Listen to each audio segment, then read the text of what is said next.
Hi everyone, कैसे हैं आप सब लोग। तो आज हम इस क्लास में JSSC PGT physics, JSSC lab assistant की तैयारी के लिए क्या स्ट्रेटजी होना चाहिए, क्या हमारी रणनीति होनी चाहिए, उस पे हम लोग चर्चा करेंगे। कौन कौन सा बुक फॉलो करने से अच्छा होगा। तो सबसे पहले हम लोग ये जानेंगे कि लैब असिस्टेंट का तैयारी कैसे करें। और जैसे पीजीटी तो आप लोग जानते ही हैं, लेकिन लैब असिस्टेंट झारखंड में पहली बार निकला है और इसका कुछ भी ऐसा हम लोग को पता नहीं है कि कैसा क्वेश्चन आता है। पहली बार एग्ज़ाम होने वाला है। और आप देखें राजस्थान का लैब असिस्टेंट का अगर आप क्वेश्चंस देखें तो वो 12 बेसिस का होता है। तो उस हिसाब से हम लोग तैयारी भी नहीं कर सकते हैं क्योंकि इसका सिलेबस पीजीटी के बराबर है।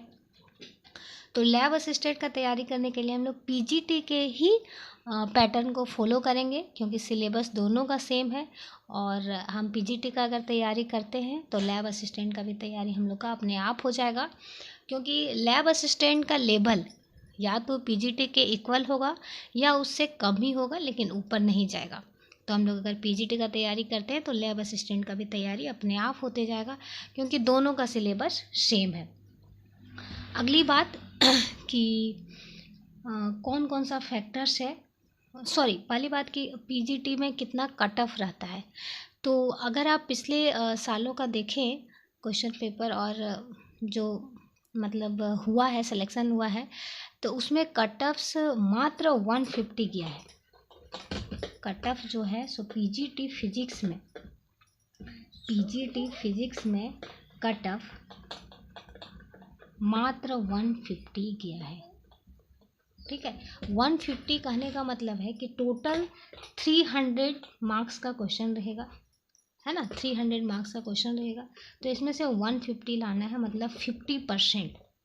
और हम अगर आप एडवर्टीजमेंट में देखें पीजीटी के, तो उसमें साफ शब्दों में क्या कहा हुआ है कि क्वालिफाइंग मार्क्स 50% होना चाहिए। अगर आपका 50% मार्क्स आ जाता है तो आप क्वालिफाई हो गए।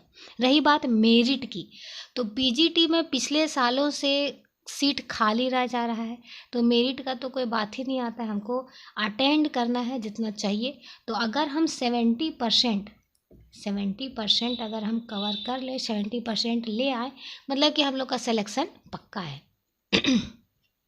तो हम लोग को फोकस कितना में करना है, 70% पे, कि किसी भी तरह हम लोग को 70% लाना है।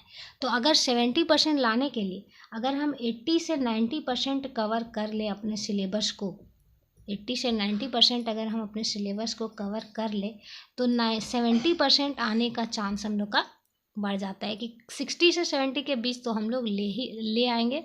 और जहां हम लोग 60 से 70 के बीच ले आए तो सिलेक्शन श्योर है, मतलब एकदम पक्का है। क्योंकि सीट अगर पीजीटी पे सीट देखे तो सीट 251 सीट है, जो कि सबसे ज़्यादा सीट फिजिक्स में है।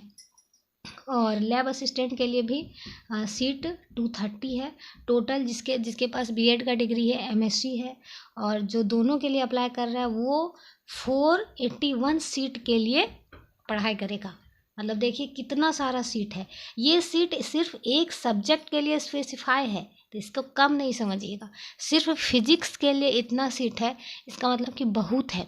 अगर आप 60 से 70% के बीच ले आते हैं तो आपका सिलेक्शन पक्का है, क्योंकि पिछले सालों से पीजीटी फिजिक्स में सीट खाली रह रहा है। तो हम लोग को टारगेट है कि किसी तरह हम लोग 80 से 90% कवर कर लें, क्योंकि 10% थोड़ा हाई लेवल का रहता है, तो हम उसको इग्नोर करना है। हमको इग्नोर करके चलना है, क्योंकि उसके चक्कर में मेरा सब जान चला जाएगा। इसीलिए हम लोग को मैक्सिमम 80 से 90% कवर करने का कोशिश करना है, जिसमें अगर हम लोग 60 से 70 के बीच ले आए, मतलब हम लोग का सिलेक्शन पक्का है। अब हम लोग थोड़ा सा तो हम लोग देखेंगे कि कौन कौन सा फैक्टर्स है जो कि पीजीटी के एग्ज़ाम में कट ऑफ को अफेक्ट करता है। क्या हमको देखना है कि फैक्टर्स अफेक्टिंग जेएसएससी पीजीटी और लैब असिस्टेंट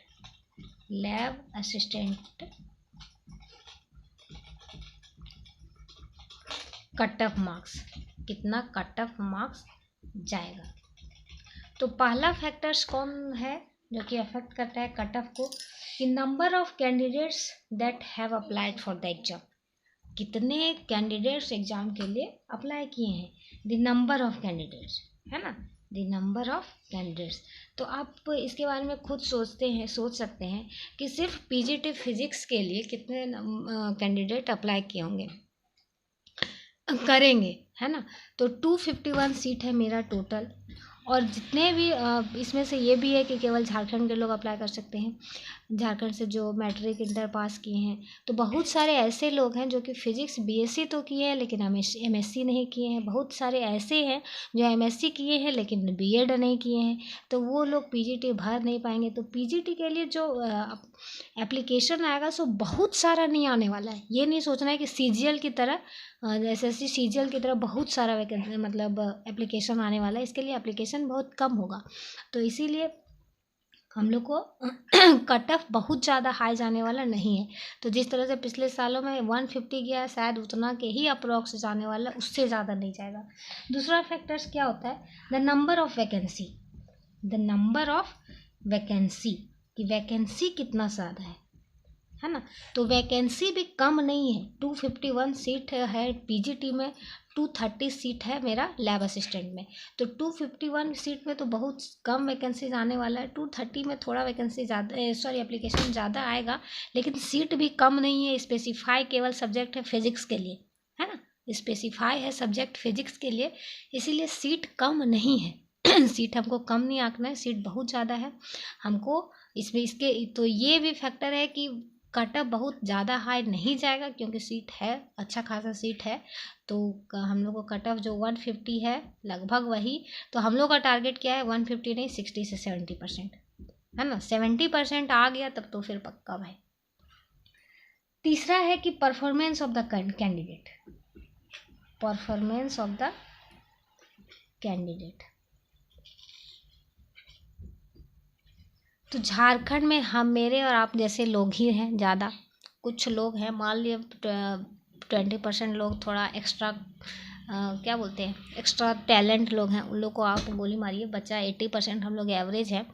तो 80% वालों में से क्या कहते हैं, जो परफॉर्मेंस जाएगा सो एवरेज ही जाएगा, ज़्यादा से ज़्यादा सब 60 से 70 ही अटेंड कर पाएगा, उस मतलब सही कर पाएगा, है ना, उससे ज़्यादा कोई नहीं करने वाला है। तो इससे भी हम लोग को यही मिलता है कि कट ऑफ बहुत ज़्यादा हाई नहीं जाने वाला है, 50% ही जाने वाला है, जितना 50% क्वालिफाइंग है। तो हम लोग का टारगेट सेम 60 to 70% सेम निकल रहा है, इतना हम लोग अगर बना लें तो पक्का। चौथा जो फैक्टर अफेक्ट करता है, the difficulty of the exam, कि एग्ज़ाम में किस लेवल का क्वेश्चन आता है, डिफ़िकल्टी ऑफ द एग्ज़ाम। तो इसको कैंडिडेट्स को सेलेक्ट करना है ना, अपने यहाँ टीचर लेना है, क्योंकि टीचर सीट खाली रह जा रहा है। तो ये बहुत हाई लेवल का क्वेश्चन तो सेट करेगा नहीं। हाँ, 150 क्वेश्चन में तो ये श्योर है कि मान लिया आपका 20% क्वेश्चन हाई लेवल का रहा, लेकिन 80% क्वेश्चन, उसमें से 60% क्वेश्चन तो एवरेज रहेगा, जो कि हम लोग सॉल्व कर सकते हैं ईजिली। और रहा फिर आपका 80 में 20% और थोड़ा सा हाई लेवल का रहेगा, और 20 थोड़ा एक्स्ट्रा हाई लेवल का रहेगा। तो एक्स्ट्रा हाई लेवल वालों को हम लोग को छोड़ ही देना है, हम लोग 80% का ही तैयारी करने वाले हैं, उसमें से हमको 60 से 70 ले आना है, तो हम लोग का सिलेक्शन होने का चांस ज़्यादा बढ़ेगा।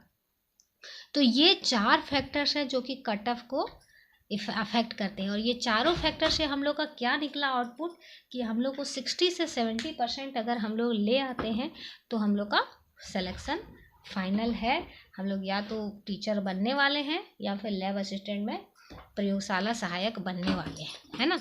तो फिजिक्स, तो इसके लिए हम लोग को क्या करना है कि 2 बुक, जितने भी पीजीटी के बुक आते हैं, है ना, पीजीटी के लिए मार्केट में बहुत सारे बुक हैं, जिसमें कि दिया सिलेबस लगभग हर स्टेट का सेम ही रहता है, कोई खास चेंज नहीं है। लेकिन अगर आप कोई दूसरे स्टेट का नहीं पढ़ना चाहे तो जेएसएससी के लिए भी एक बुक निकल गया है अरिहंत का, उस बुक को फॉलो करें, उस बुक का जितना भी प्रॉब्लम्स है सॉल्व करें, पढ़ें, तो फिर हम लोग को अपना जो टारगेट है उसको अटेंड करने में आसानी होगा, इजी होगा। तो एक बुक है पीजीटी फिजिक्स, पीजीटी फिजिक्स, मैं लास्ट में इसका फ़ोटो दे दूँगी, पीजीटी फिजिक्स, जो कि अरिहंत पब्लिकेशन का है। ये बुक ले लें और इसको सॉल्व करें। और नहीं तो फिर JSSC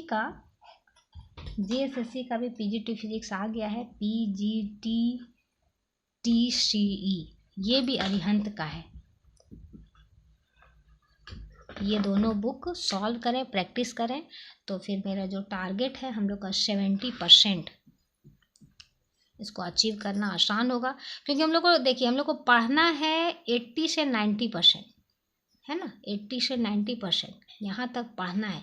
कितना भी ग्रेविटी लगेगा, हम लोग को कितना भी नीचे खींचेगा, तो हम लोग 60 से 70% तो पक्का अटेंड कर लेंगे। और जैसे 60 से 70% हम लोग अटेंड करें, ग्रेविटी लग जाए, फ्रिक्शन लग जाए, कुछ भी लगे, कितना भी पीछे खींचे, इतना अगर हम लोग को ये फुल प्रैक्टिस रहा, है ना, तो इतना हम लोग आराम से कवर कर लेंगे एग्जाम में। और इतना कवर कर लिए मतलब सिलेक्शन पक्का, टीचर बन गए, लैब असिस्टेंट बन गए। तो ये रहा हम लोग का रणनीति पढ़ने का। इसके लिए ये दोनों बुक खरीदें, इसका शायद 300 इसका प्राइस है, ये शायद 255 में मिल रहा है। और इसको बनाएं और मेरे वीडियोस को फॉलो करें, क्योंकि मैं अपने वीडियो में लगभग पूरे सिलेबस को कवर करूँगी। और कैसे कौन सा क्वेश्चन सॉल्व करना है, क्या तरीका है, वो मैं अपने वीडियो में लेके आऊँगी, ताकि आप लोग को जो भी आप सेट सॉल्व करेंगे उसे भी सॉल्व करने में इजी होगा और हम लोग अपने टारगेट को अटेंड करेंगे। तो नेक्स्ट क्लास में हम कॉलिजन्स का थ्योरी लेके आएंगे। हम लोगों ने मैं कॉलिजन का न्यूमेरिकल डाली हूँ, लेकिन उसमें कौन कौन सा हम लोग फार्मूला अप्लाई किए, क्यों किए, कैसे किए, बस उतना ही हम एक लेक्चर्स में वीडियो में लेके आऊँगी। क्योंकि ज़्यादा लेके आने से कोई फ़ायदा नहीं है, क्योंकि हम लोग को BSc और MSc का एग्ज़ाम तो पास करना नहीं है, हम लोग को प्रॉब्लम बेस्ड ही पढ़ना है। बाकी सब हम लोग पढ़े हुए हैं, अब सिर्फ इतना पढ़ना है कि हम लोग प्रॉब्लम कैसे सॉल्व करें, एग्ज़ाम ओरिएंटेड पढ़ना है। अब हम लोग को सिर्फ एग्ज़ाम ओरिएंटेड पढ़ना है, क्योंकि बहुत ज़्यादा टाइम भी नहीं है, तो उस हिसाब से हम लोग तैयारी करेंगे। मेरे साथ साथ तैयारी कीजिए, मैं वीडियो डालते रहूँगी। Thank you, all the best.